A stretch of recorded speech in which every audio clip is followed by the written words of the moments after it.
Do it be squirtin'? Or are you on the speed team, aka La Familia? No, don't do that. Not for the intro. Let's warm them up a little bit. No, that's it. That's what, you know what? I come up with the intro in 2 seconds, and that was what I came up with today. Do you be squirting? Are you squirting NOS into your engine? Yeah! To fly into space? On this episode of You Gotta Watch It, a podcast about movies, about famous movies that one or more of us have never seen, and we watch them for the first time, and then we talk about them. The kind of movies that when you tell somebody you've never seen it, they say, dude, you gotta watch it.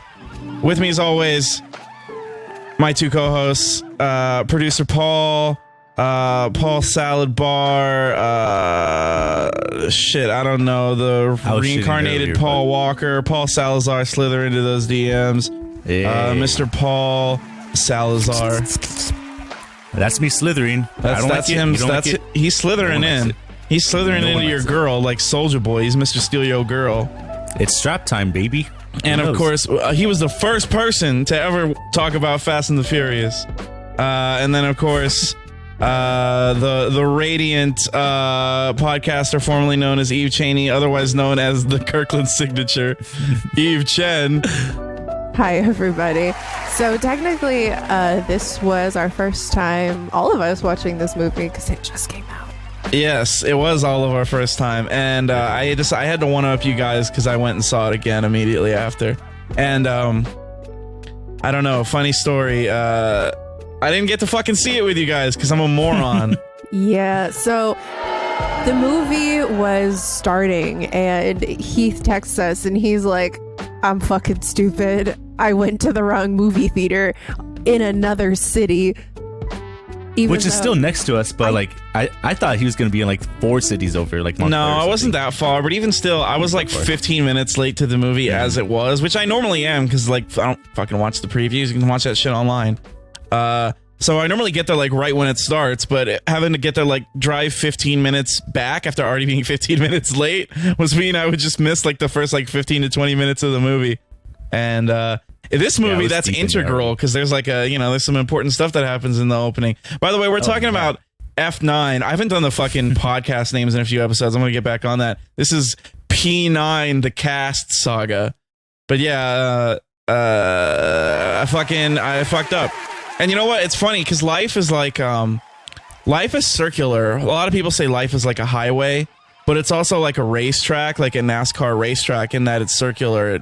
It goes around because this movie is actually the largest opening weekend for a film in the United States. Like ever. It's the highest no, not ever. No, because of the pandemic. Oh, in the year. No, not so even. What I was saying is it's the highest weekend box office gross since The Rise of Skywalker in 2019. Oh, and I also had a fuck up trying to watch that movie because I went to see The Rise of Skywalker opening night. And we got to the sort of the last 30 minutes, the climax, I would say, like when they're having the big battle, like at that fucking stupid Sith planet with all the fucking Star Destroyers that came out of the ground. Yeah, whatever. And the fucking movie just stopped. It just broke. It broke, dude, and we were sitting there waiting. And you know what? I would have been less upset if the movie was better. Because if it was good, if Rise of Skywalker had been a good movie and it broke and they were like, you got to come back tomorrow to watch the thing again, I would have been like, all right, well, that's cool because I like this movie. But it broke and the movie was dog shit. So I was like, great, now I'm forced to watch this shit fucking twice just to see the shitty end of this shitty movie. I did that. Like, you don't want to think The Rise of Skywalker was that bad. It sucked. It's literally I don't want to, this isn't Star Wars talk today, but it's my least favorite Star Wars movie. Like, it's literally the worst one. Okay. Well, I'm sorry you feel that way, Heath. I hated that movie. And I hated it. But you know what? You know what's a better movie about space? Go again. Fucking F9. Oh, yeah, it is. It has space in it. It has fellas, ladies and gentlemen, and everybody else. Let it be on record that the family is back. F9 is a certified fucking banger. certified banger. I heard Paul had some dissent. Eve was telling me after they got out that Paul had some dissent. Paul, why are you stupid and you don't like this movie? Tell us that. You know, the average Paul take on it, like it needs to be more realistic. Like, first of all, when they're in the jungle and that dude Roman gets shot like what 80,000 times. That's funny. They didn't even. I know it's funny, like it's comical, but like in the moment, I'm like, bro, he has like an AK-47 thing. Do not overheat. Oh, those don't overheat. My bad. Everybody get a load of this nerd. Wait, they do? Yeah. Anyways, yeah. Everybody get a load of this nerd at the mine and everything, and I'm like, comedy aside, I was like, I'm mad. Dude should have got a bullet like in the ear at least, or like his ear blown off, but no, I guess not. Okay, so they actually address that in this movie, not specifically, you know, like him not getting shot, but like indirectly, right? That one scene? There's that one scene where they're all at the base and Roman is like, are we invincible? Yeah, they're invincible, Paul. Right. And that's another thing. Like that scene was dragged on for so long. No, all right. God, you're so fucking dumb. Yeah, you're fucking stupid. All right. So let's start. All right, let's just jump into this then. So F9, Fast Saga, the 9th, technically the 10th, but it's the 9th in the main storyline of the Fast and Furious franchise. I do want to say the worst part about this movie is the fucking title. Just stick to like one titling convention. They've gone through like 8 and there's 9 movies. That's kind of the whole thing at this point though, right? Yeah, I guess that's part of the thing, but F9, the Fast Saga, is the shittiest one they've had. But yeah, they had to come up with something, but like it's kind of been their thing that every single movie is a different fucking title. Because they've had like The Fast and The Furious, Too Fast, Too Furious. Then they went back to The Fast and the Furious, but with a fucking, you know, thing at the end. Then they had Fast and Furious, drop the, it's cleaner, Social Network style. Then you got fucking Fast 5. All right, so we're not Furious anymore. Then we got Fast and Furious 6. Oh, okay, so we're both again. Then we got Furious 7. All of a sudden, we're not fucking fast. And then you got the Fate of the Furious. Exactly. They're not fast enough to catch.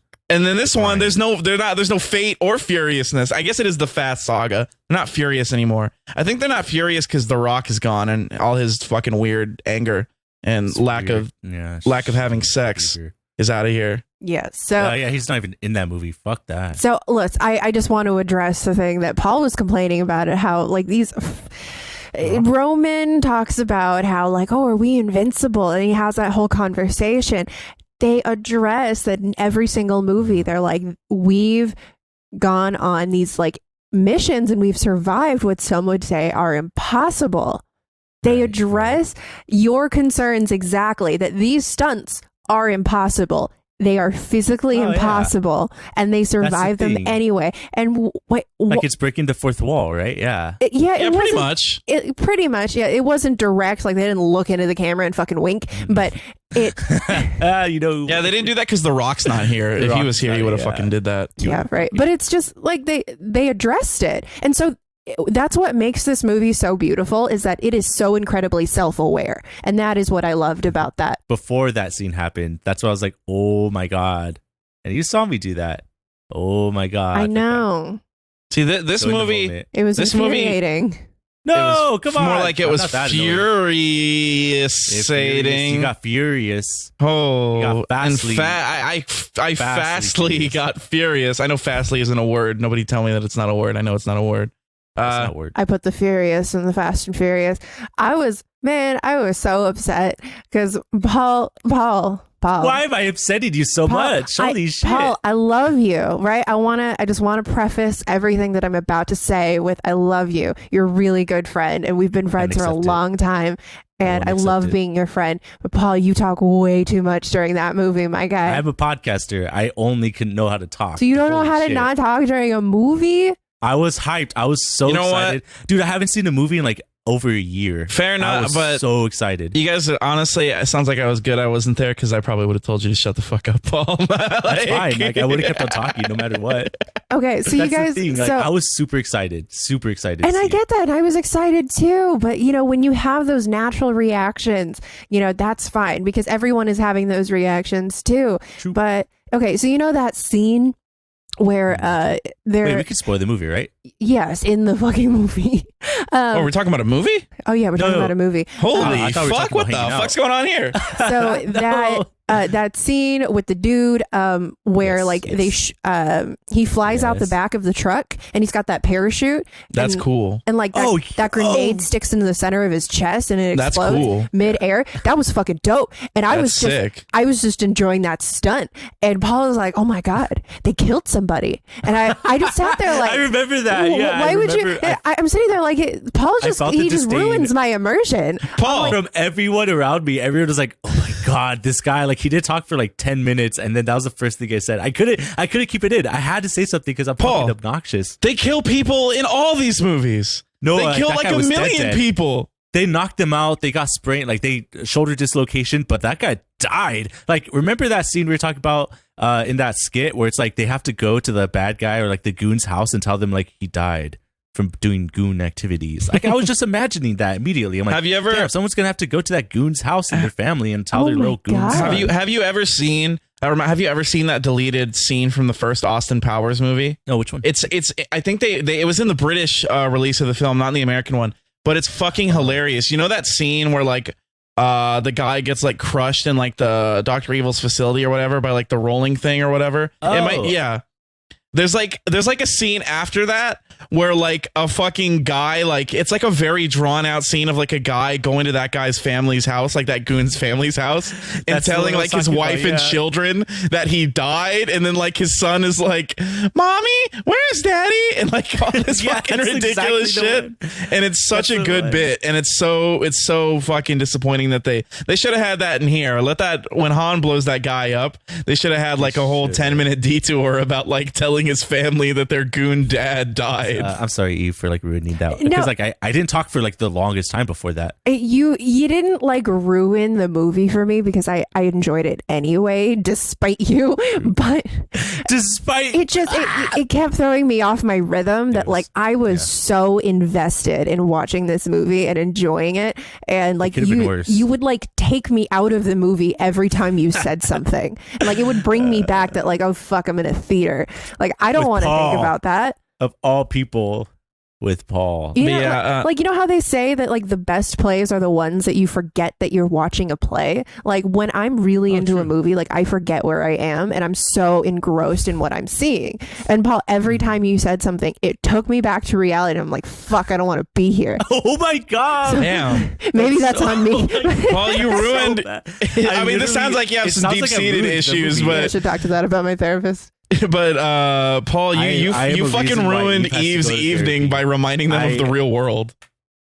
But I also, gotta tweet yeah. it. Paul, they fucking kill people in all these movies. I don't understand why that shocked you. Like they killed him. I Like got it. they blow up cars, they shoot people, like they run people over. I think maybe because this was one of the deaths that was like very apparent. Because like when you see a car blow up and like it's insinuated that there's a person inside of it, it's like it's That's true, you easy don't to think kind of about wash it. away, right? The only other person that I think we actually see die is Connor Reed, right? Where Dom kills him in the last movie. Oh, true. So yeah, I think this is one of those Wait, deaths yeah. that was like you knew that he's dead because you fucking saw him get blown up. Yeah, I feel like they were trying to set that guy up because he's in the background, and then he has a speaking, Yeah. like he speaks before he dies. I feel like maybe guy they with big cut teeth? some of. He was like a sort of side goon that had more character Big teeth, stuff, and yeah. then they cut it. I don't know, but anyways, the plot of it. What Paul's happens in this? fucking, why are you subtweeting me, Paul? Oh no, it's direct. I tagged you in everything. Damn. What? That's Damn. not subtweet at all. That's a direct. Damn. That's a plug. Follow Paul on Twitter and send him hate mail. We're not sending hate mail to Eve anymore. No, we're not sending It's hate hate. mail. It's There's hate no mail hate Paul now. It's There's hate mail Paul now. Oh my god! No, there's no hate mail, Paul. I just And like Paul. maybe it was my mistake. Maybe I just shouldn't have seen the movie with you. Oh my god, that's even Man. worse. No, I'm Eve, you're just kidding. Damn. No, blaming on no. me today. I love you, Paul. I'm just Friendship was- ended with Paul. It was This is, it was just really frenemies. difficult to constantly be reminded that like I was sitting in a movie theater. What if? That I exist. What if the next time we see a movie with Paul, we just put him in like the Hannibal Lecter mask or whatever, so he You can't might open his have to. mouth. That's Put him what I in was a saying. I straitjacket. suggest We wheel him in. I know our thing is to go see it in the theaters, but I suggest for rewatches we could watch it at my house, so I could talk as much as I can No, with no filter no, and no disruptions other than to you. no. No, Paul. Okay. I love you. So I love don't you with accept my it. entire heart, Paul. I don't believe it. I don't want I don't like talking during a movie unless I am safely at home and I am with somebody that I am comfortable talking with. But yeah, so not safe with in the comments below, message us on Twitter and tell us, are you against talking in movies, or are you stupid? Message us and tell us which one of those two options are you. And listen, I think it's totally fine if there are people that like talking during movies. That's fine.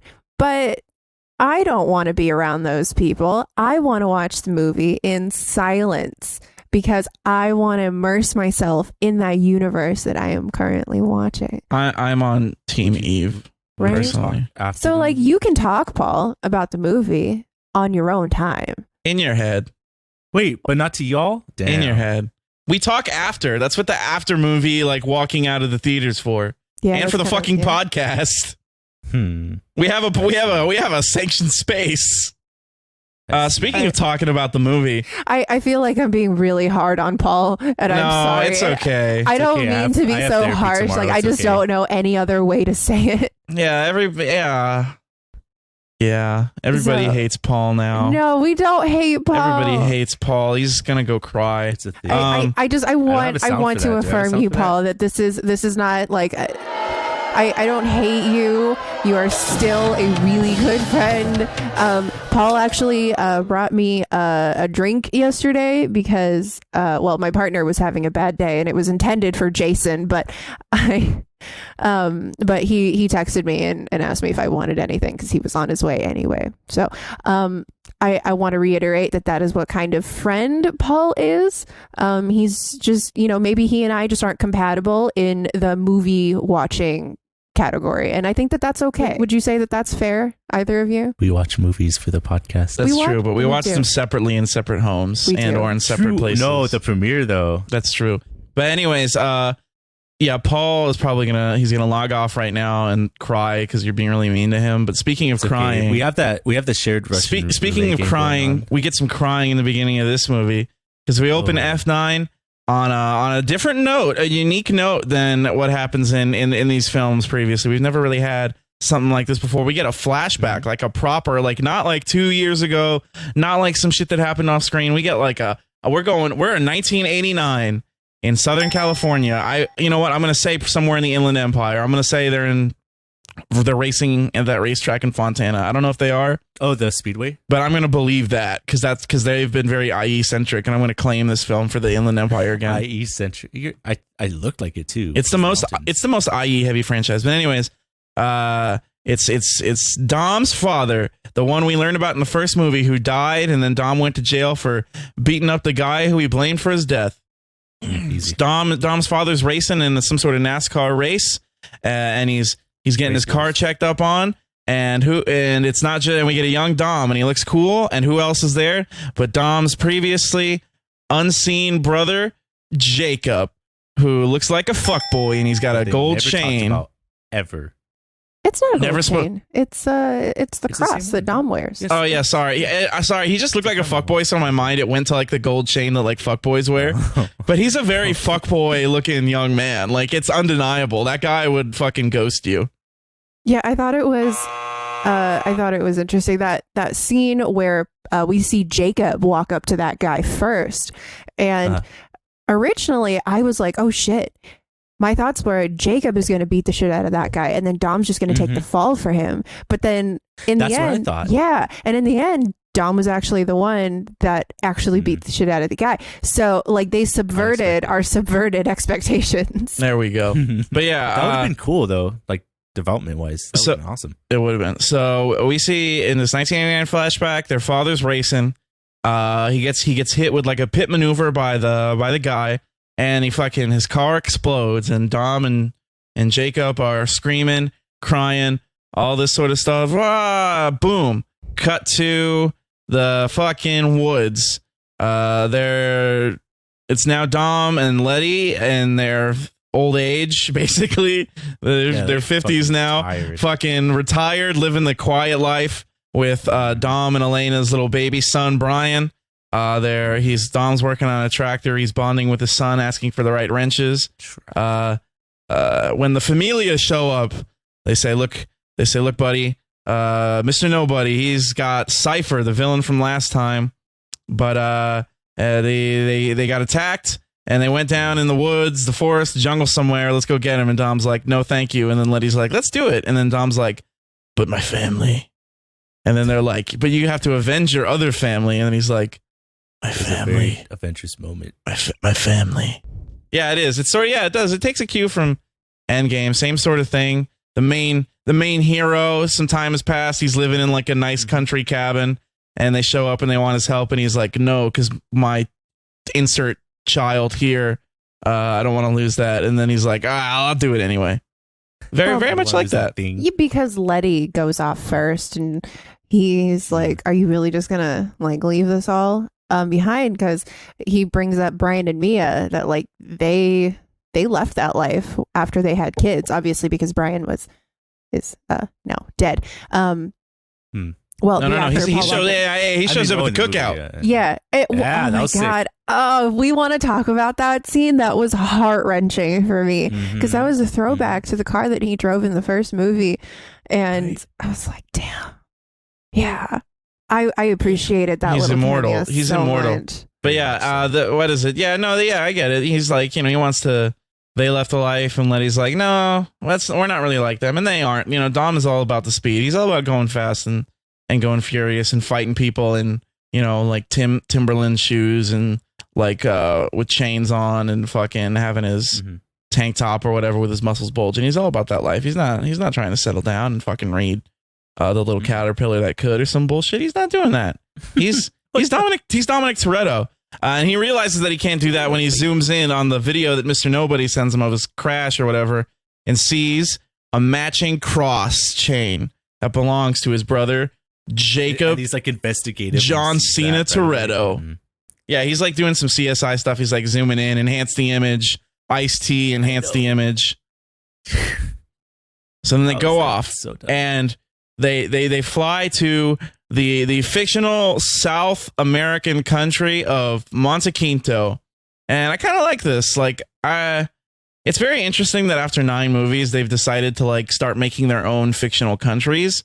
It's we've talked about this before. These movies are like comic books or like soap operas in they're like comic books in like the genuine like 1960s like week to week like stuff like working class writers wrote for like children way, where it's like just nothing but twists and people dying and coming back to life and becoming evil and becoming good.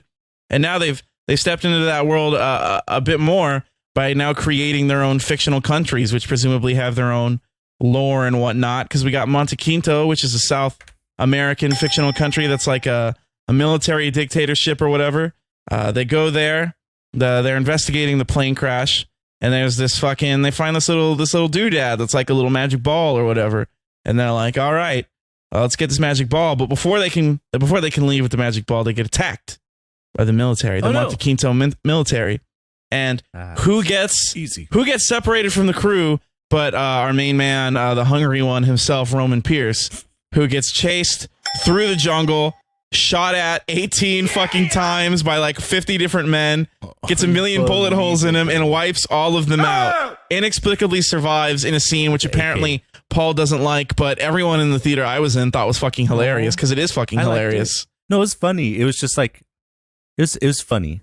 It wasn't realistic. I wanted realism, but it's okay. It was funny. You've seen 9 of these movies now, if we count Hobbs and Shaw. Why did you go into this one thinking there was going to be realism? Because the cinematic value. You got to adjust your expectations, Paul. Like, it's not... So lower them to complete... No, I just like, I don't go into Star Wars expecting like fucking like Interstellar.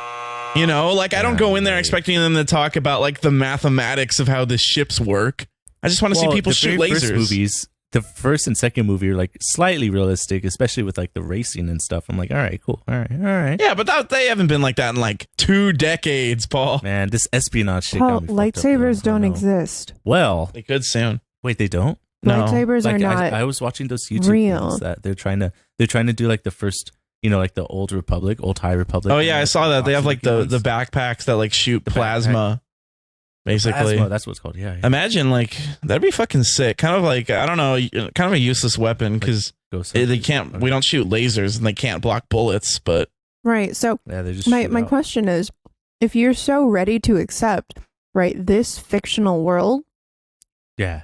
in a completely fictional setting with all Yeah. these fictional characters, why is Fast and Furious like why are you not able to accept the same thing of these Fast and 'Cause Furious movies? They're in like the real world, and there's like real cars. no, they're not. And real people, like cameo people. They're not. Yeah. They're not in the real It's world. an alternate universe. There's a fucking black Superman in this universe. There's a robot cyborg man with super strength who's bulletproof. This isn't the real world. So just because it's They reference them being superheroes. I think they're gonna make this franchise into like a superhero. It's set on Earth, but it's not the real world. so just because there's like a part of the movie that is based in reality where like they're in real United States cities, they're in actual countries, they go to Brazil, and so just because part of it is rooted in some kind of reality, like the rest of it has to be. I don't know. Like that's the thing. Like I was like conflicted with like how real am I gonna allow this to be? You know what I'm saying? It's like I'm like, is not. it You're just just a hater. impossible? The It world- doesn't matter real or No, the world is fictional, but the setting is real, right? So it's on Earth, and it's like it's in, you know, countries and states and cities that actually exist, but like the rest of it isn't, right? So like, you know, what's that one movie? A Battle for LA or something?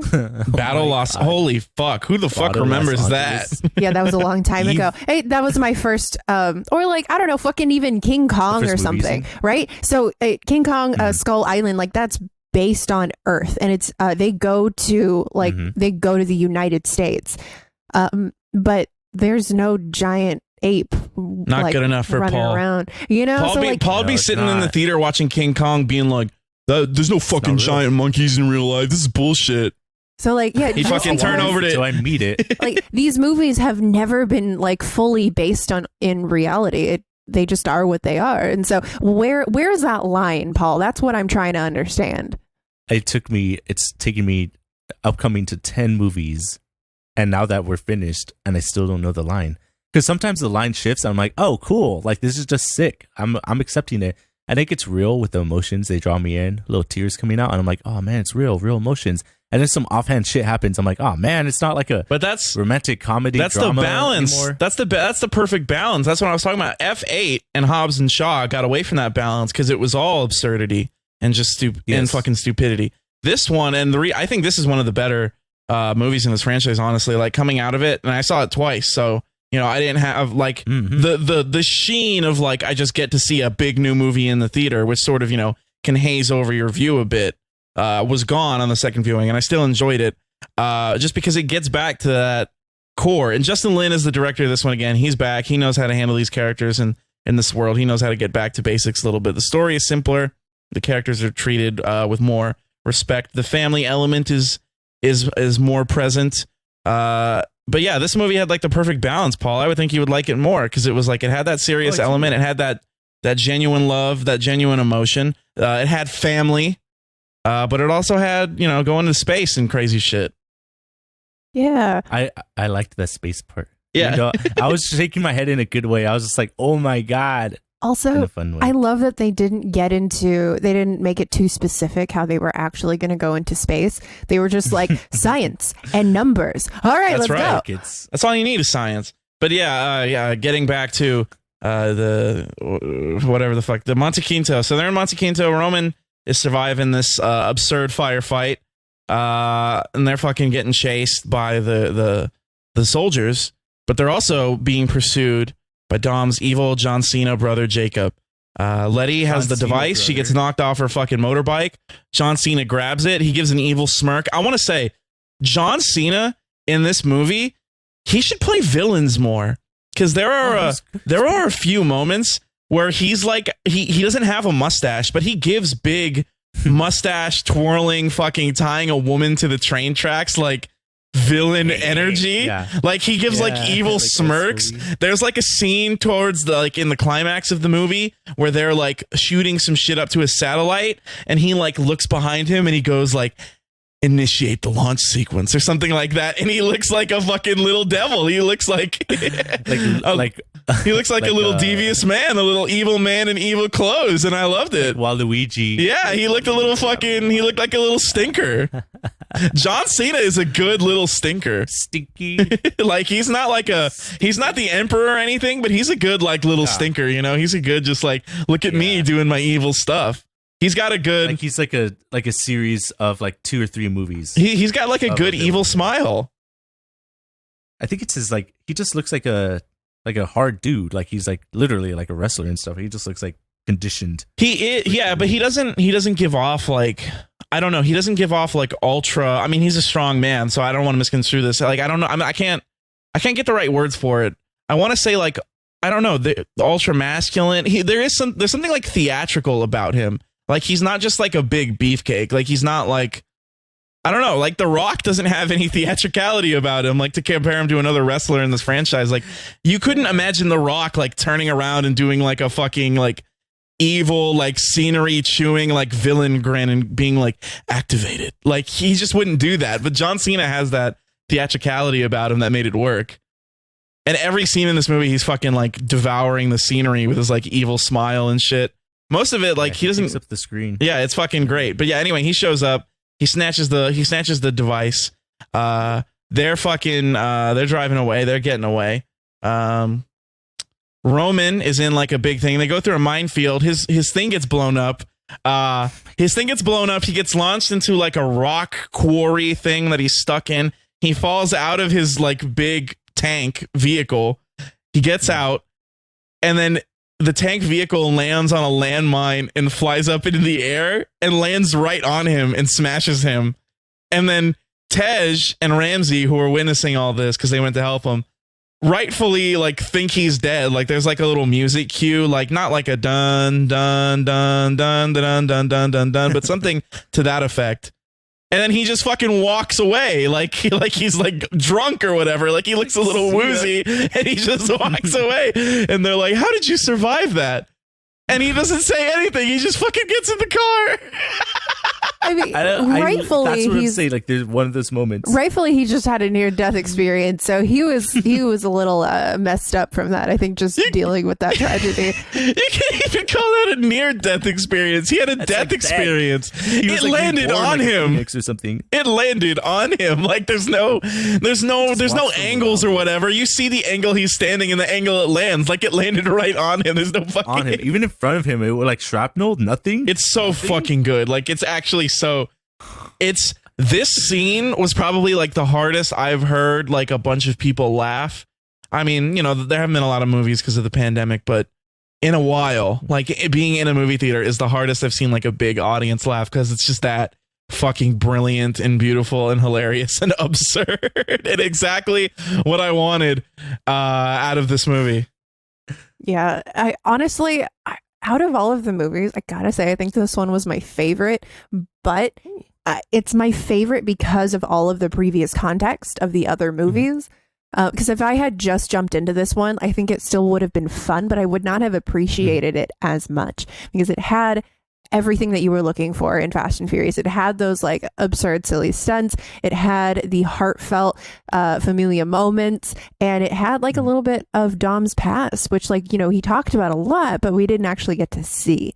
So seeing bits of that and like in his flashbacks, those were really cool to get a glimpse into what happened prior to the, you know, beginning of the series. I agree. So this movie is like structured around the flashbacks, which is interesting. Like it sort of took a new, I don't know, turn. Like I said, we haven't gotten this sort of backstory in the films. I'm not gonna lie. When Vin Diesel, like a month ago or a few weeks ago, said like maybe there could be like a Dominic Toretto prequel, I was like, that's fucking stupid. Come on, all these movies are Dominic Toretto movies. But now, like how I want came out watching the scenes with young Dom and young Jacob, and then also you see in the background like young Letty and young Mia and fucking young Vince. There's a scene where you see young baby Vince with his baby fucking mesh tank top.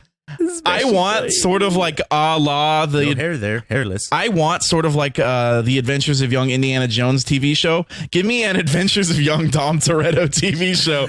I want him doing stuff in East LA like as a fucking baby. Give me that. How do they gatekeep? How do they like restrict his brother from coming in again? Like, are they looking for him? Do they make deals with gangs? Well, no. All right. So that's another there's another flashback. This, like I said, this movie's structured around a series of flashbacks. So we get another flashback revealing the backstory.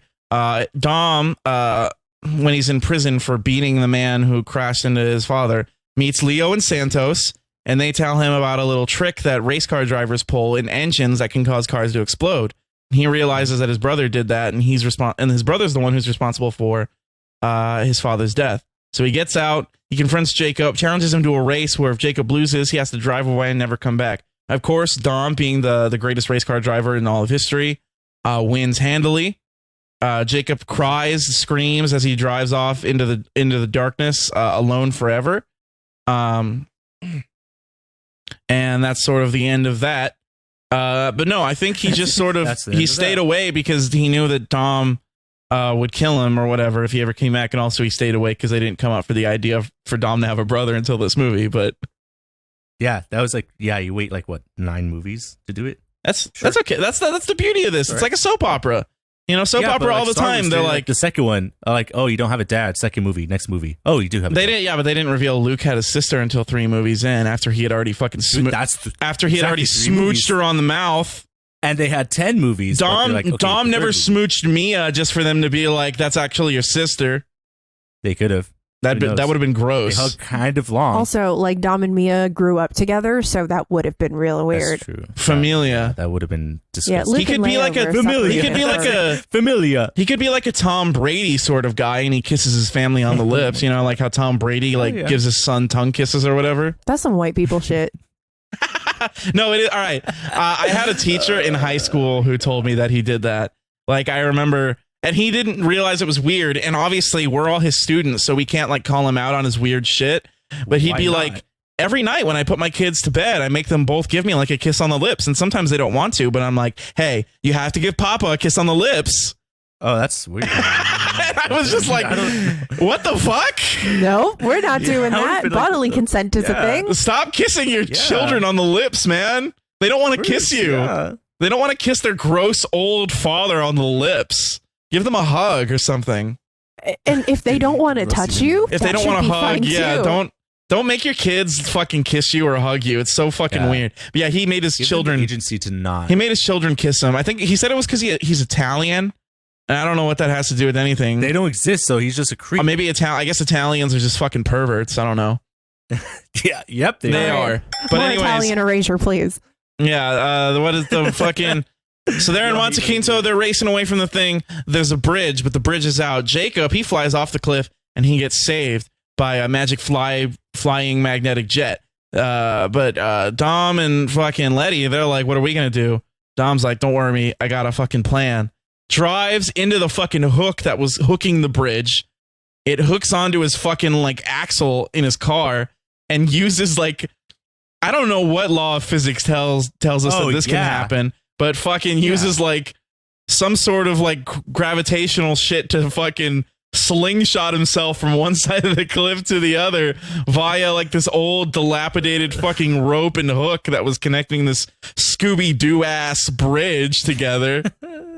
It's great. It's the action sequence that's in all the trailers. It's kind of disappointing that they spoil it because it would have been great to see it just fucking no context like they do this.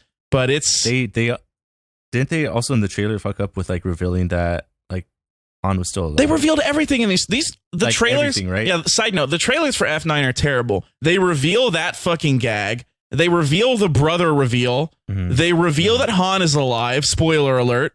They fucking reveal them going to space. They show everything in the fucking movie. Everything.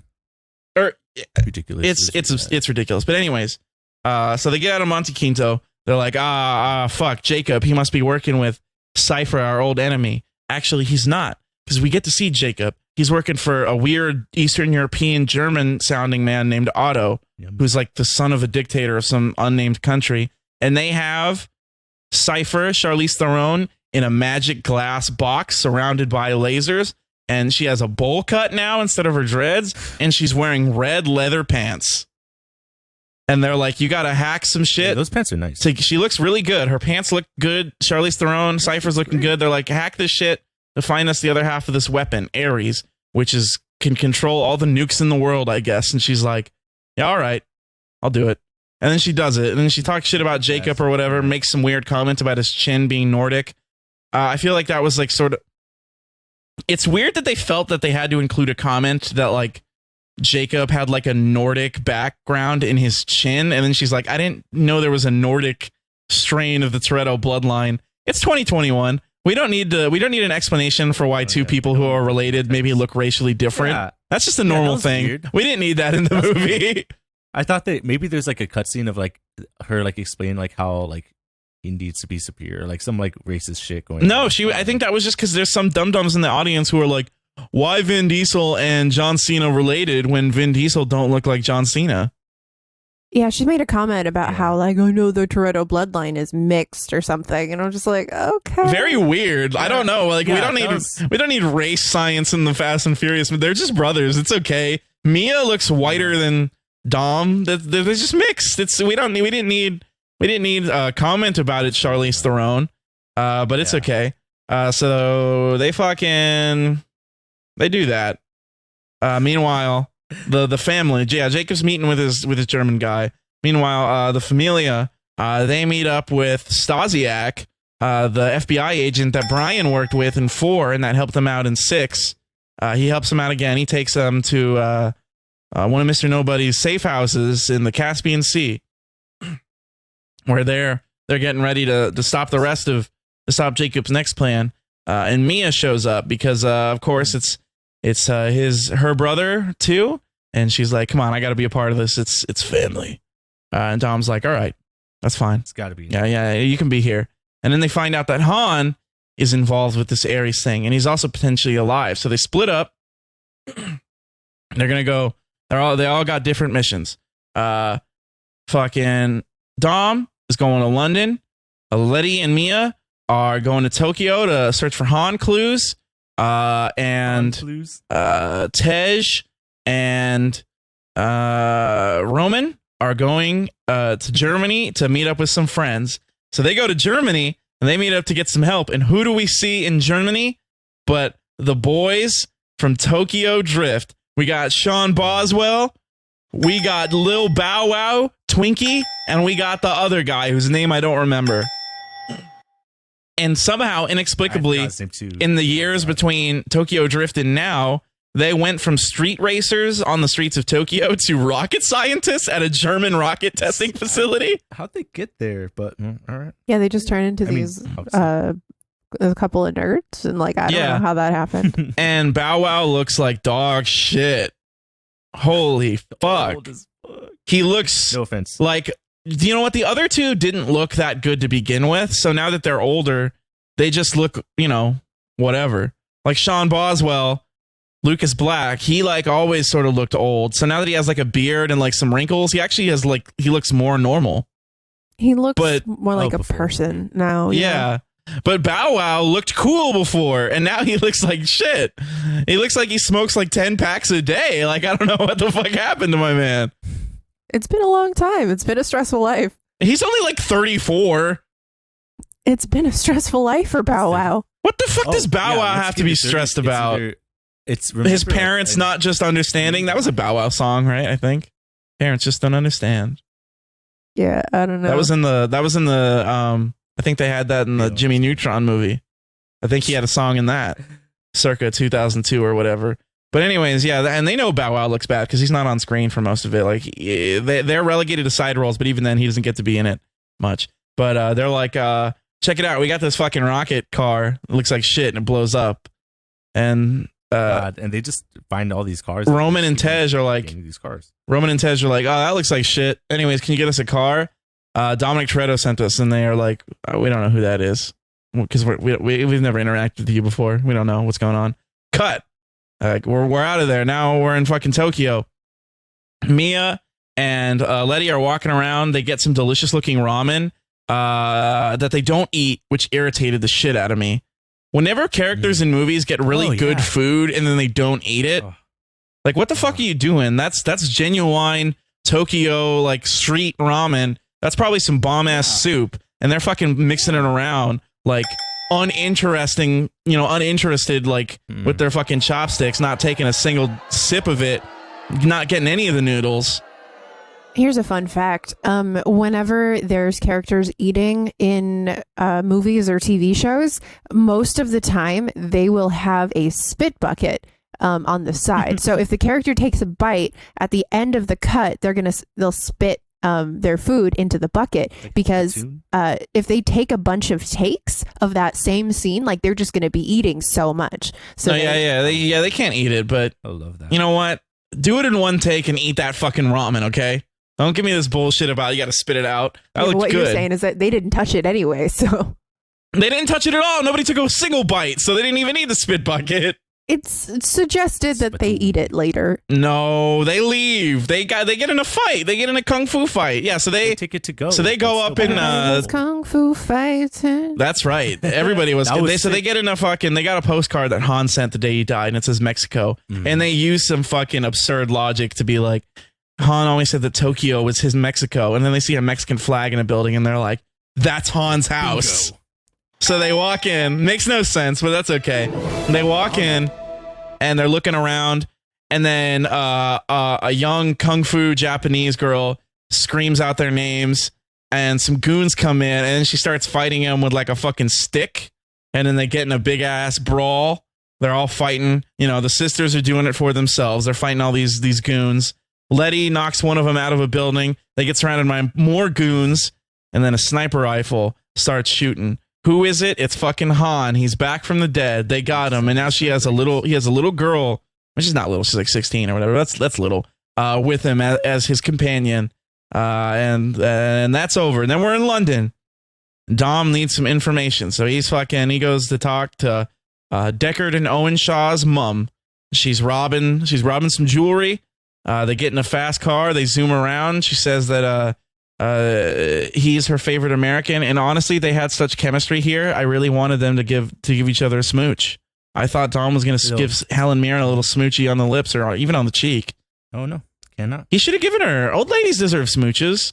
He should have kissed her. Oh, a little kiss on the just give her a little kiss. A little bit of attention, little lick. She likes him. She would have liked a little kiss on the cheek. She said, "You're my favorite American." If he had given her a little kiss on the cheek, she would have gone, "Thank you." They had a little. They had chemistry there. They should have smooched. They had a history probably. Too. Yeah, she's an old lady. She's been around the block. She knows what's going on. But she gives him some backstory. Says that Jacob's been buying guns or whatever. He goes to where Jacob's at. It's at a big mansion. There's lots of sexy ladies dancing in white dresses. He goes in. They point some guns at each other for a while. Then Dom gets arrested by Interpol. He's being taken away by Interpol, and the Interpol soldiers remove their masks to reveal they are more sexy ladies. It's a gang of sexy ladies ran by Cardi B in the worst acting performance in any of the Fast and the Furious movies. But we love her, and it was a great cameo. I was like, I didn't know she talked like that, because like every video I heard of her, she doesn't. That was just her acting. You've never heard Cardi B talk? That's just the way she is. Yeah, she just talks like that's just her acting. No, that's not her acting. That's how she talks. Yeah. Oh, I don't know. Maybe it's just the script itself. No, like what she was saying. She's bad at acting, is I think what you're talking about. That's what it was. Yeah, I'm not saying like it's what she was saying, not how she was saying. They should have. You got this gun. You can like it's really. You're gonna need this gun to get his biometrics. Like it's.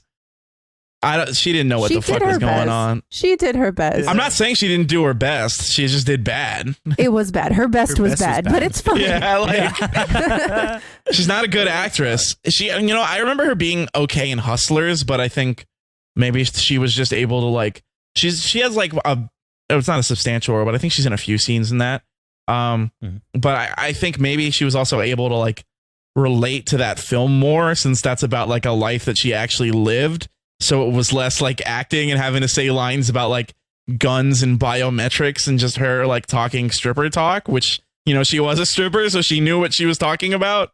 Yeah, I think that it was just out of her comfort zone in this movie, but I see what you're saying.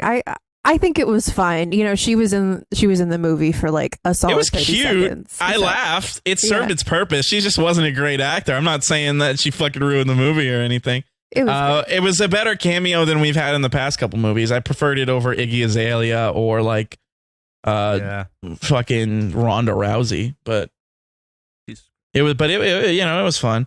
So that's what they're doing. That's what the family's doing. They're all split up. Then Jacob goes to Edinburgh in Scotland. He's trying to steal the other ball. They're trying to scan him, but they can't. The technology's not working. Because why? They have a giant magnet, so they get in a little kerfuffle. They steal the giant magnet. Ramsey gets in the driver's seat of the giant magnet. She doesn't know how to drive. She's crashing into stuff. She's driving around with the giant magnets, magnetizing things, sucking them up, pushing them away, as a magnet does. Meanwhile, Dom and Jacob, Dom's running after Jacob. They're getting in a big fight. They're fucking slamming their heads into wood and breaking it like they're fucking superheroes. They capture him. They take him to their base where they lock him up, and they reunite with Han. And there's another great John Cena evil villain moment in here because they lock him up in this big jail cell where he can like look out using only his eyes. Like there's like eye peepers.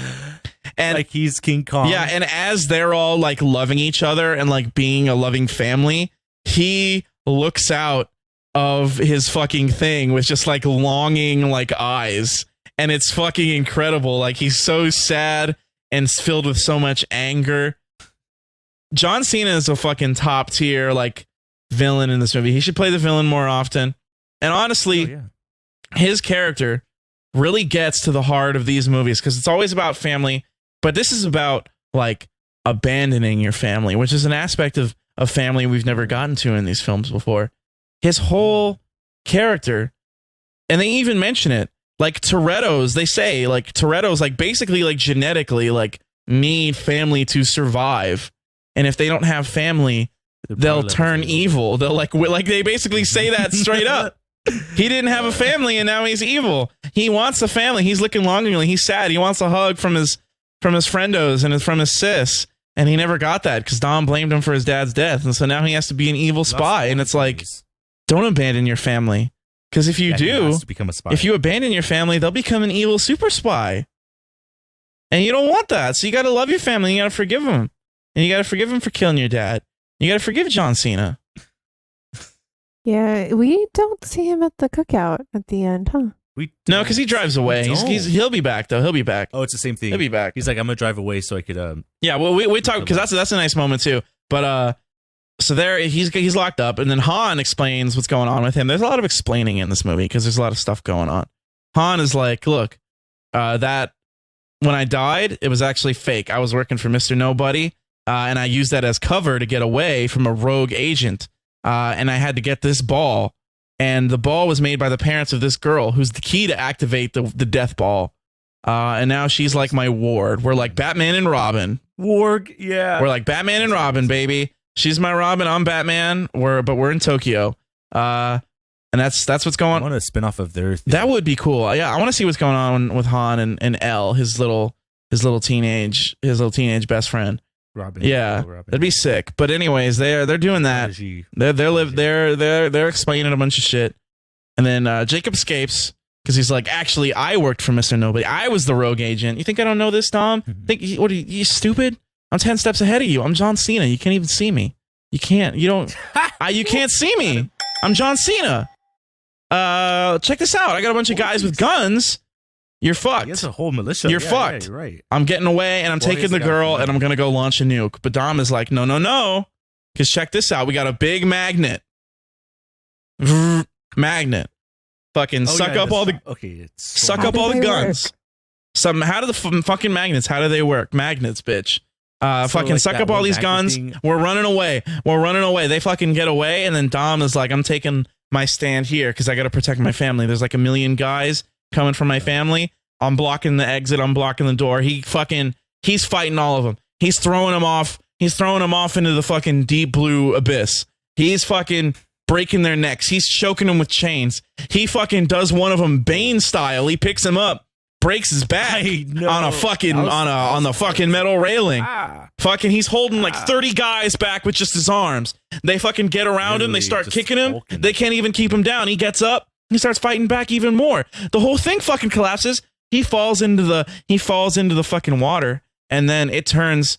I don't even know. This shit turns into poetic. It's poetic. He's fucking Dom's walking through his entire life as he's dying in the ocean. He's walking through. He's seeing his family. He's seeing his dad.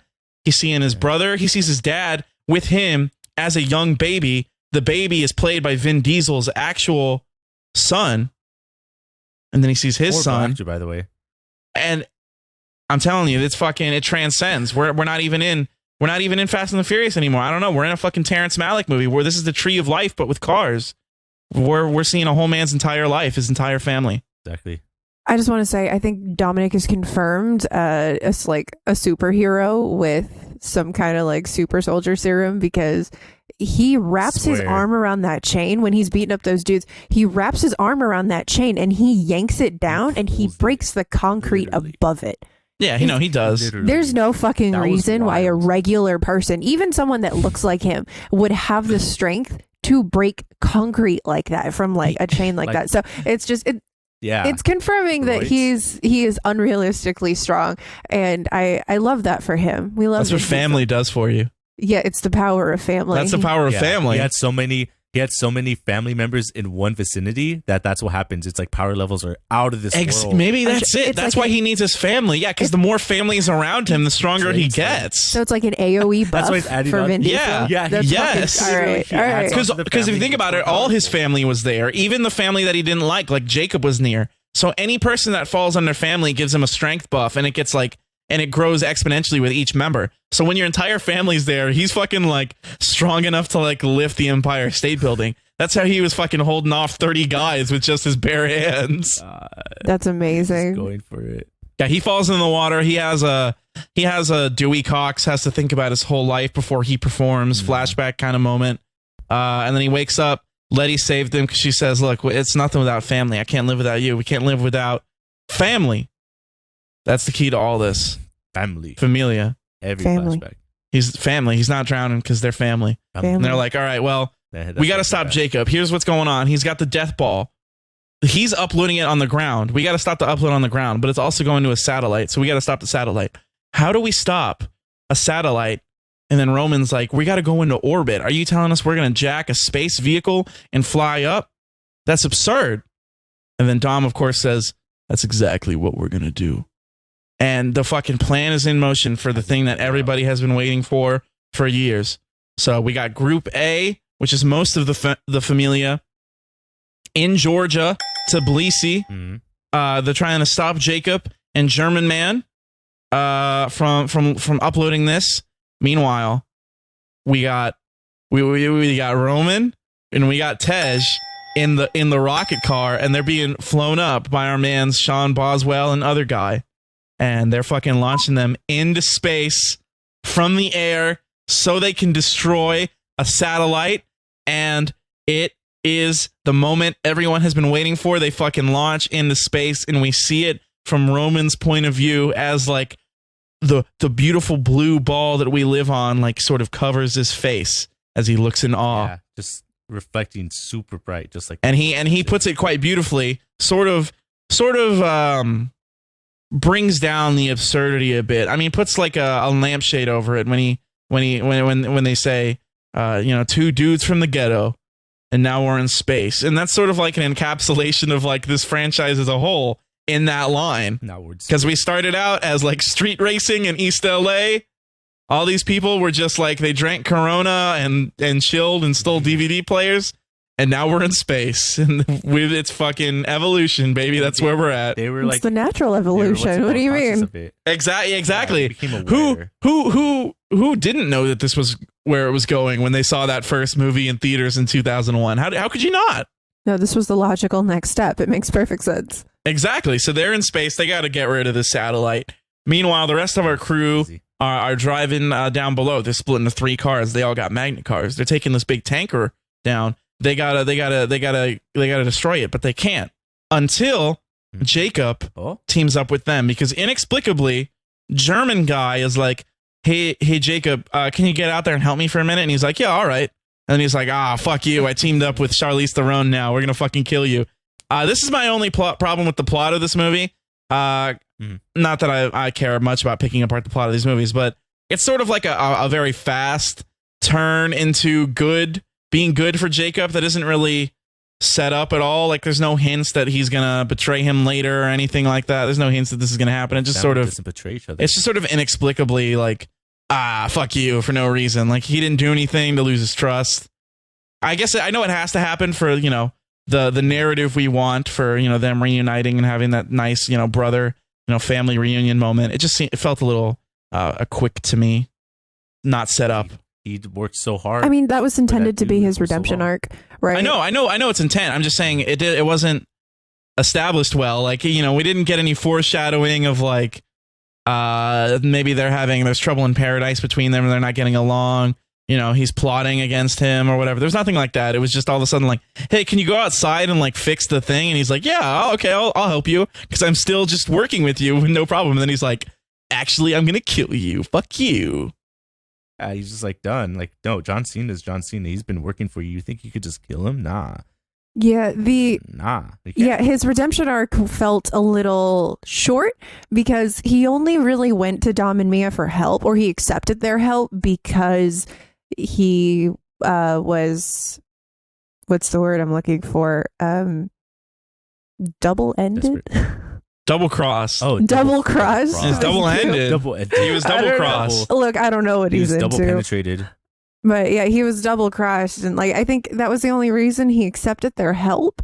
But it was also kind of a moment for Dom and Mia, seeing that like he's still our brother, and he just got fucked over, and we're still going to be there for you, even if there's tension or there's bad blood between us. So no, I agree. That's the power of family, because they're like, you know what, you've been fucking us over, but you're family, so we're helping you out. Still, we're family. We love each other. It's just sort of like, hey, German guy, how about you like just not go against your guy you're working with for no reason and you'd win? Otto, you could have just won. You had John Cena on your side and you threw it away. It's just exactly. Now he's just dead, like easy. And you fucked up. Easy target. He thought that he was getting a better deal working with Cypher. We could split it 3 ways. Dead. He didn't want to. He's a spoiled rich You know brat. what? That was Cypher, though. Cypher gets in his head because she's doing all sorts of nonsense or whatever. So yeah. Also, they had a whole conversation about comparing each other to characters in Star Wars, and it was like, that's for a full 2 minutes, and I was like, I'm over this conversation. That bit ran long. That gag was like, can we? Oh yeah, let's wrap this up. Star Wars. Come on, let's go. But no. Yeah. So they're trying to take out this big tanker to get the thing. They save Elle. As mentioned, Han gets in a cool action sequence where he's fighting a guy and then he shoots him out of a car and then blows him up with a grenade. It's pretty sick. There's stuff going on. They're fighting. They're trying to flip this thing with their magnet cars. They eventually do flip it. Because Jacob... What's up with like there's this one scene where like it was in the trailer where like this guy's trying to sell a mattress or like some fucking thing and like in the store. It was just like, nah. I don't know. It was weird. I don't know. It was just super weird. Like they just like did the... Okay. What are you talking about?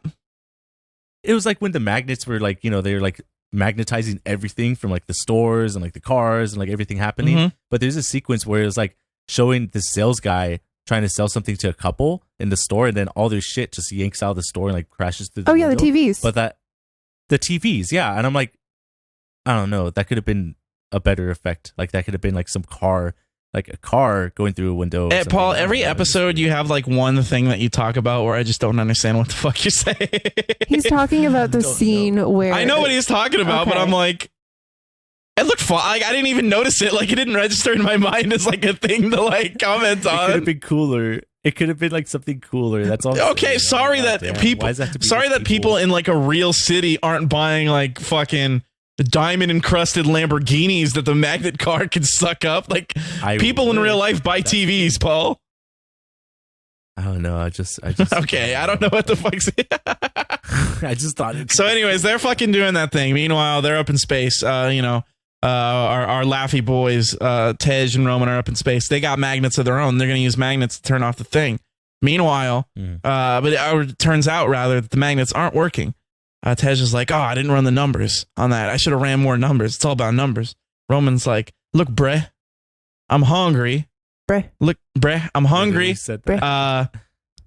We just gonna crash into it. Tej is like, we're gonna die. And Roman's like, you know what? Maybe we will die. But well, don't you want to go out with a bang? And also, as I mentioned previously, we're probably invincible. So we're not gonna die. Let's just fucking do it. And they're like, you know what? All right, let's do it. So last second, there's fucking 1 millisecond before the upload happens, and Jacob and Cypher and the evil guys control the whole nuclear arsenal of the world. And they crash into it. They destroy it. The day is saved with their flying Pontiac Rocket Fiero. Everything works out. Fucking, they're riding. They're riding in the big fucking thing. Cypher's got a jet. They flip the big like indestructible trailer over like a million times. They fucking flip it until it hits the jet, destroys the jet. You think Cypher's dead because she screams, but actually she's not. It was a drone. She lives on to fight another day in F10 and F11 presumably. That was a good. But so they're there. Like I thought, They fucking like they're all standing around. They're reuniting. Jacob gives Dom the keys to the car that he was driving. He says, yeah, I'll give you this. And Dom goes, you know, a friend a long time ago once gave me a 10-second car as a second chance. I'm giving that to you now. And it's beautiful because we lost Dom's brother. Brian was Dom's brother from another mother, his spiritual brother. His spiritual companion was Brian O'Connor. They were brothers. They had a tiff. They split apart. They came back together closer than ever. And we're getting that mirrored with Dom's actual brother. He's given the second chance this time. And John Cena accepts it. They hug. They reconnect. And Jacob Toretto, John Cena, drives off into the sunset to live another day and to presumably come back as a full-fledged member of La Familia in Fast 10. And the rest of them, they're like mission successful. Don't know what Cypher's doing, but let's go home. Dom fucking goes with his son to the old racetrack where he drove with his dad, talks about his grandpa. He's talking to his son. He says, your grandpa used to race here. His little baby goes, did you race here, Daddy? And he goes, no, but I learned everything I needed to know about life on this racetrack. And then we pan over and we see where we got another flashback of Jacob Toretto, young Jacob Toretto, sitting around looking sad. And Dom comforts him, hugs him, and says, we got some rough times ahead, but we're going to be okay because of family. We're family. As they hug and cry. It's beautiful. We love to get to see that moment of their brotherly love. And then finally we get what we've all been waiting for. The cookout. They're rebuilding the house that was blown up in F7. In F8, we had a cookout in New York. We didn't get to have a cookout in LA. We're back in LA. They're rebuilding the house. They can't live in it, but for whatever reason, they're like, we're still going to go to the backyard to have the cookout, even though we can't live in this house because it's fucking blown up. I mean, they had to have a place to host it, right? And everybody is there. Everybody, not Leo, or maybe it's not Santos, but one of them is there. And he says the other one can't be there. But everybody else is there. Our Tokyo Drift boys are there, and we get them reuniting with Han. They haven't seen Han in 15 years, in real life. In the movie, it's probably only been like 4 or whatever, but it's been 15 years in real life. They hug, they reconnect, and then of course everybody else is reconnecting. They take little Brian. Little Brian says it's time for you to say grace. He doesn't know what to say, and Dom says, just it comes from your heart. Just like family, God. Why do you say it like God that? is in your heart? You said it's so deep.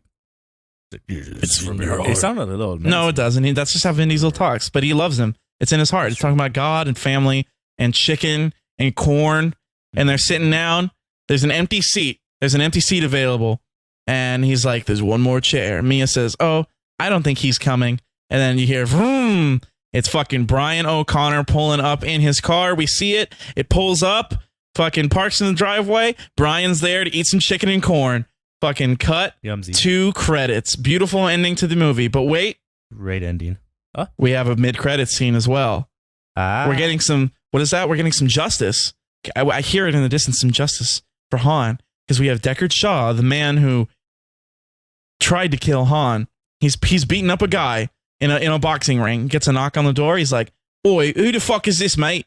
Wait, hang on. He's not in a boxing ring. He has a man inside a. Yeah, he has a man inside one of those like punching It's like bags. punching the bags. first Avengers. Yeah, the Avengers he's punching movie. him. He's training, beating him up for no reason because he already has everything he wants. He's just hurting him.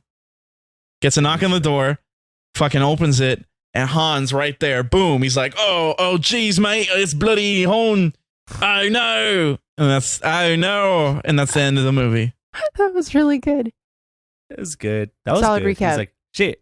So he's dead. Yeah, and that fucking and F9 is in the books. You know, it's fucking. We had family. We had crazy stunts. We had space. The thing is about this movie, where the fuck do you go now? Because they've confirmed that there's 2 more. Vin Diesel said it's 10 and 11 and then it's done. And 10 and 11 are supposed to be like a 2-parter. So it's a big epic story to end it all, a la Avengers, Infinity War and Endgame. Maybe we'll get, what happens now? Like where, we've already gone to space. Where can it go? Where can we go? Another dimension? Another planet, maybe? Literally. Mars? It really could. Driving on the moon. Did you guys ever see the movie Ad Astra? Came out in 2019. It's a sci-fi movie about Brad Pitt being sad about his dad. What's his name? I liked it. But there's a scene where they're driving, they're getting chased by space pirates on the moon. That and they're sounds like, dope. Yeah. See, yeah, and they're driving around with awry. What'd you say, Paul? I heard it goes like awry, like as in like away from what the trailers promoted, which is cool. Well, it's a very contemplative movie. It's not really action focused, and I think people wanted it to be action focused. But there is that scene. Yeah. There's a scene where they're getting attacked by space pirates on the moon, and there's like a space subway, like not like a subway like cars, like a subway like sandwiches, because the moon is like a giant airport. And then there's also a scene where Brad Pitt gets attacked by like an evil space monkey. Okay, wait. I gotta watch that because like I didn't hear any. Sorry, spoilers about the monkey, but there's space. Oh, it's okay. There's space pirates attacking a space airport, and there's a evil space monkey baboon, and Brad Pitt being depressed and sad. It's pretty good. But this movie also went into space. Where the fuck can F10 go from here? Because we've talked about we have had family. We got every sort of family. Are we gonna get other members of the family? Are we gonna get more space? What do you guys think is gonna happen in the next one? Maybe we get more space and they go to another planet, or they go to the moon or something. Yeah, like, driving cars on the moon. Yeah, we get to see vehicles driving like on a different gravity thing. Yeah, like low gravity. Yeah, they're like going over like ramps or whatever, and they're like floating in the air, and then they have to like hit the NOS to like propel themselves down or something. Yeah, that could set up for some really wild stunts. Yeah, there we go. What if Cypher has a moon base? What if she has a yeah? Because she's like a hacker. What if she like has like a moon base and now she's on the moon, so they have to go to the moon to stop her? See, this shit is cool. Dude, she could. Yeah, totally could. And Paul likes to complain about him. And then you can't use like regular guns in space because there's no oxygen, and a gun requires oxygen because it's like an explosion, you know. So what if they have to use laser guns? That's true. That'd be cool. Oh my god! Because Mr. Nobody has like some laser guns or something, like some experimental ones that they bring out for him. That could be cool. And then they just become like super spies with super spy gadgets. Yeah. And then what if in 11, Cypher teams up with them because they get an even bigger villain in typical fast fashion? Aliens. Oh, What if aliens? Oh, like what if there's a racing tournament? What if there's a galactic racing tournament and the aliens come to Earth and they're like, it's like Mortal Kombat. Give us your best racers or we'll destroy the planet. So they're like, all right, we got to race. And Cypher teams up with them to defend Earth. They literally would. I don't know about that one. No, you're not with the alien racing tournament? I'm personally not feeling that one. I liked the idea of Cypher having a moon base and like, you know. All right, we'll keep it at the moon base. Yeah. I mean, well, we can workshop it some more, obviously, since we're writing the next 2 movies. What if... Oh yeah, it comes full circle because, like I mentioned, this movie kind of went full circle thematically a little bit. You know, we get there's a scene exactly like the scene from the first Fast and the Furious, except now it's Dom and Jacob. So we've gotten full circle with the sort of theme of family, forgiveness, you know, brotherhood. What if we go full circle in terms of action sequences and plotting, and in either 10 or 11, the way that they save the day is by stealing DVD players? Oh my god, so full, literally. What if they have to rob DVD players from a truck? What if they do that? Are you guys? What would you guys think about that? Like, what? But the espionage part or the spy part, the DVD players actually have hidden features like some ET stuff. Like, oh, you think it's a record player and a bunch of shit? No, it's to communicate to another. Yeah. What if there's like another thing? Like, there's like another like. What if it's like a mini satellite that can destroy whole planets, and it's hidden in a truck, and that truck is transporting DVD players? What about that? It's another planet. I don't know. But still DVD players. No, because we got. Yeah, they're sending DVD players to the moon. Limited to DVD players. Why? I don't know. Why the fuck are they doing anything in these movies? They always have a reason, you know? They don't just do shit for the sake of it. Like, even if it's like the dumbest made up reason, like there is one. They're transporting the thing in the DVD players because nobody would suspect that it'd be in a truck of DVD players. But them, being DVD player stealing experts, know that it's there. I get, but like, why are they sending DVD players to the moon in the first place? Like, why is there a shipment of DVD? Well, we'll work that out as we write this, but I will come up with a reason. Cypher needs the DVD players to watch a movie. So she needs like an entire, because there's no Netflix on the moon because there's no internet, and there's like she has like a whole compound of people, right? So they all need DVD players in their rooms, and they all need DVDs. Somehow I feel like Cypher is not the kind of person to care about the well-being of the people that work under her. Well, look, if you want if you want to keep your employees around and keep them from going to another evil villain, you gotta satisfy them. They're already on the moon, like without like they can't go anywhere. That's it. You could go back to Earth. Well, I mean, how would they do that? Because rocket ship. If it's her base, then how'd they get to the moon in the first place? I mean, I imagine like through whatever rocket ship transportation. What if she builds a teleportation machine? Okay.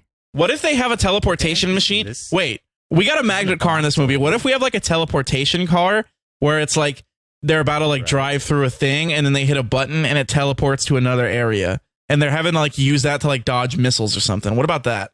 That could be something. Yeah. I'm down for that. The missile thing. Yeah, that could definitely be a thing. Missiles already. I think we should write F10. I don't know if Fast and Furious has ever been like that wild as to dig that far into science fiction. The Etion Corporation, we have a guy who's a fucking cyborg. Yeah. Yeah, how was he created?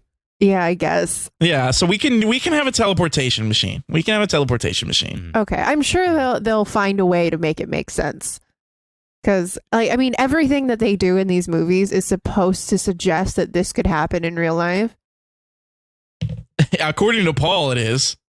It's like, it's not like, I don't know how realistic I want. They're gonna be fighting on the moon in the next one, and Paul's gonna be like, you can't do that. You can't drive on the moon. You can't. Yeah, you can't. There's no reason. No. I mean, you can. You can. That's the thing. I was like super down with these moon cars. Super down. There's no reason that sounds why awesome. Tej and Roman should have been like, they should have survived space, because like they had a Pontiac in space. Like, how do you Pontiac Fiero with a rocket engine? Yeah, how do you even reinforce that for like literal space? That like it wouldn't just crush them instantly. Yeah, and they are in like deep sea diver suits. Yeah, there's no reason why that should work, but like they're, it's just it's meant to be accepted for what it is. It works. Who do you guys think they're going to bring back in the next movies? Because they're always bringing people back to life. They're bringing Han back. They're bringing Letty back. Who's coming back in the next one? Because Giselle's dead. Who can they bring back? Vince is dead. Let's see, they could. Who's died so far? Hold on. I gotta Google it. I think those are the main two. Do we think either Giselle or Vince are gonna come back to life? I could see Vince coming back. First movie, he already has one. He already has a comeback. No, he died in front of us. Remember? We saw Han die. In the first movie, like you see them die. What if he comes back? What's his name from the first movie? We didn't see Han die. We saw the car explode. Oh, here we suggesting go. that Han died. Here we No, go. I'm telling you, this exactly. it's the way it is in every single movie. Unless you see someone actually die, they are not dead. If you see like a person in a building and then it cuts to like the outside of the building and the building explodes, it's suggested that the person died, but it's not confirmed. Yes. So Giselle can be alive then, because she just sort of fell into fire. We didn't see her get shot in the head or anything. Exactly. She could have been pulled out by Mr. Nobody.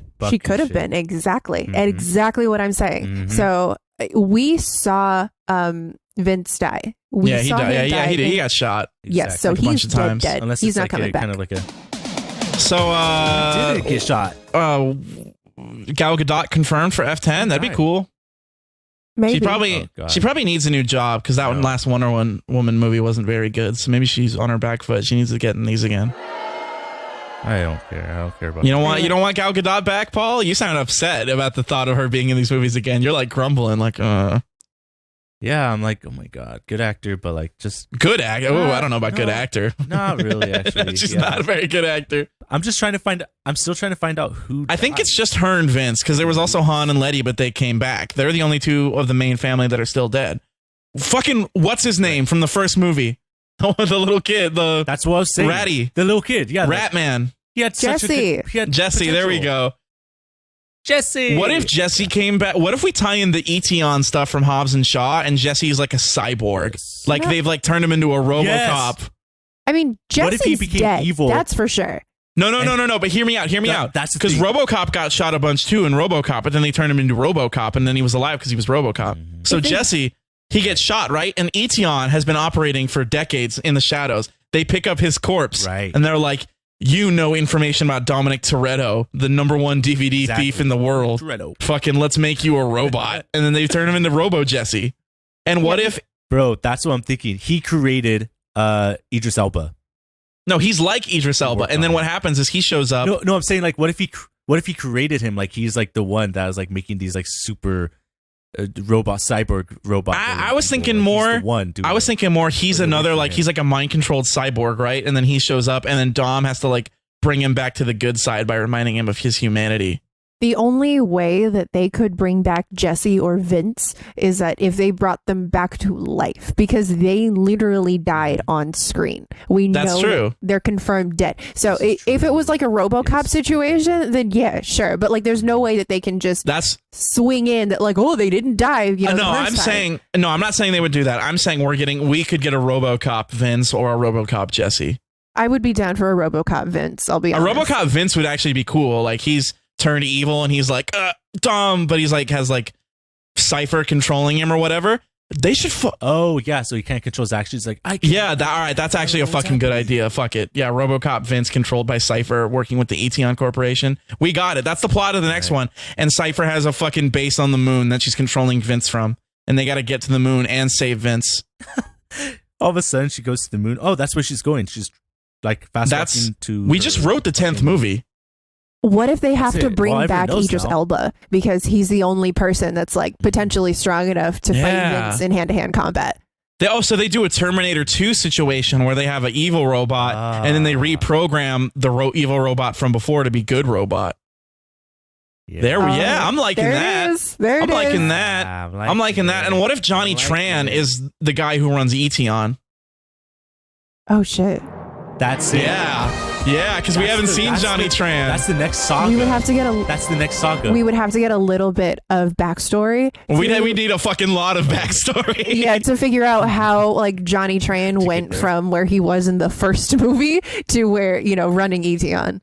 You know what? Tej went from a guy who just did cars in Miami to a fucking Tony Stark super scientist who's like calculating all sorts of numbers and figures and shit. Johnny Tran can definitely run Etion.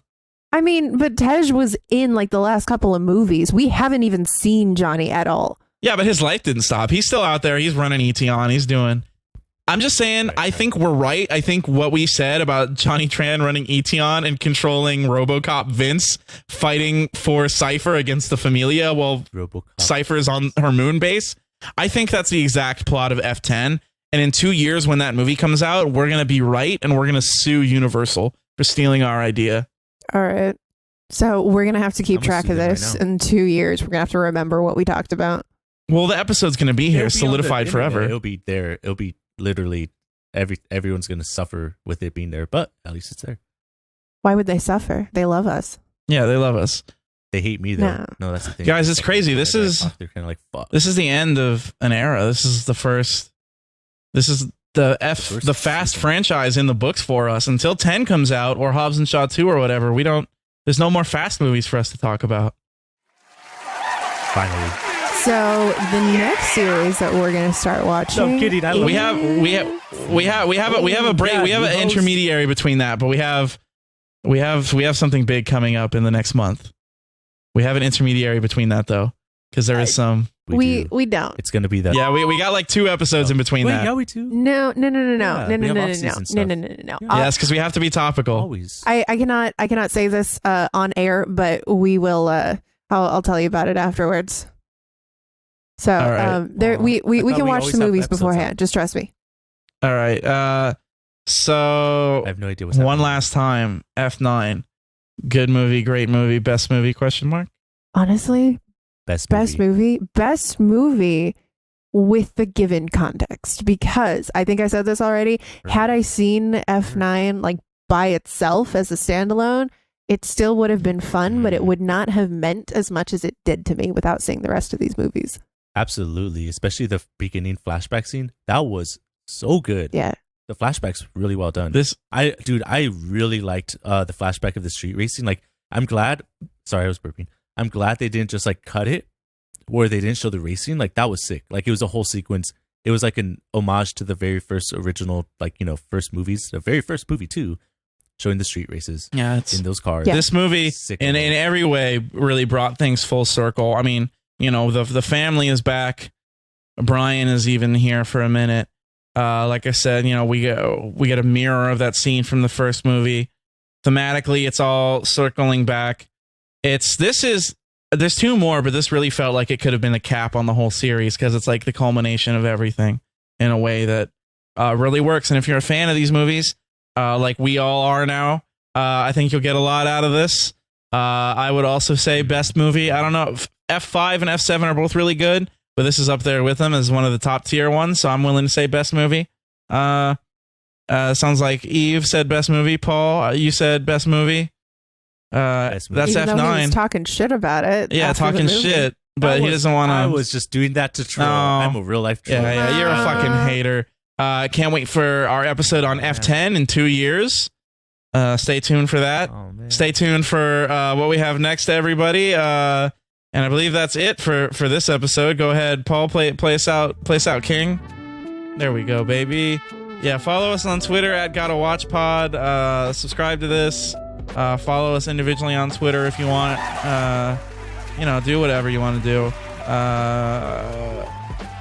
Thanks for listening, everybody, and see you later. Have a nice whatever time of the day it is. Goodbye, everybody. Thanks for being here.